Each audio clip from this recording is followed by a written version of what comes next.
Assalamualaikum warahmatullahi wabarakatuh.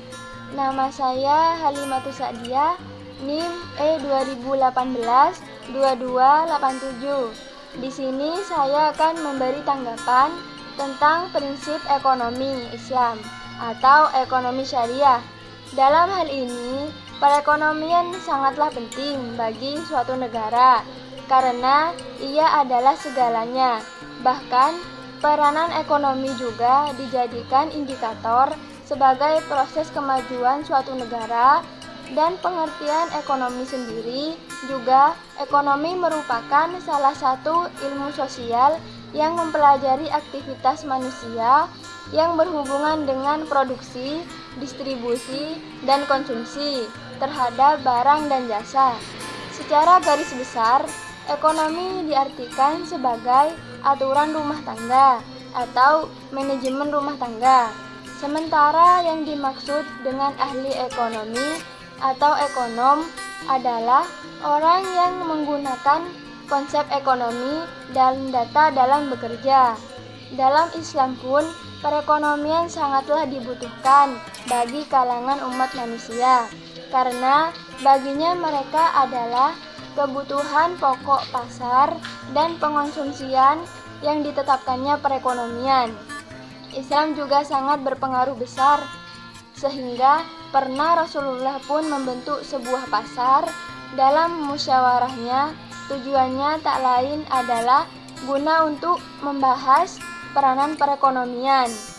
Dan ekonomi sendiri dalam Islam adalah atau ekonomi syariah juga bisa disebut ekonomi yang merupakan ilmu pengetahuan sosial yang mempelajari masalah-masalah ekonomi rakyat yang dialami oleh nilai-nilai Islam.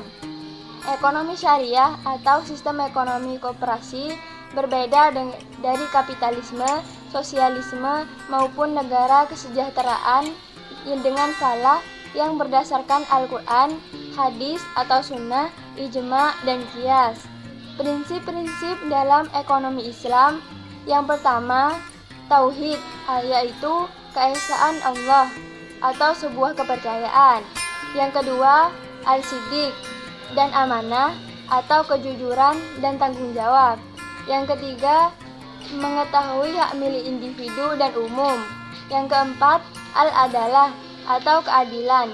Yang kelima, al-tawazun atau keseimbangan. Dan yang terakhir, al-ta'awun atau saling tolong-menolong. Dalam prinsip-prinsip ekonomi syariah, transaksi muamalah pun juga harus terhindar dari adanya maurib, atau lebih jelasnya maisir, woror, dan riba.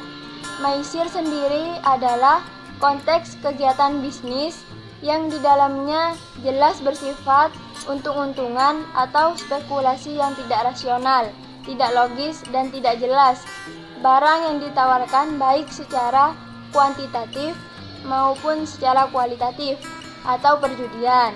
Untuk woror adalah transaksi kegiatan bisnis yang sangat beresiko dan mengandung tidak pasti seperti penipuan atau sogokan. Namun untuk riba adalah sebuah bunga dalam tambahan suatu pembelian jasa. Jika semua negara bisa melakukan prinsip-prinsip ekonomi syariah, maka ada kemungkinan besar perekonomian tersebut bisa mesejahterakan semua masyarakat dalam negara maupun luar negara lainnya. Terima kasih. Wassalamualaikum warahmatullahi wabarakatuh.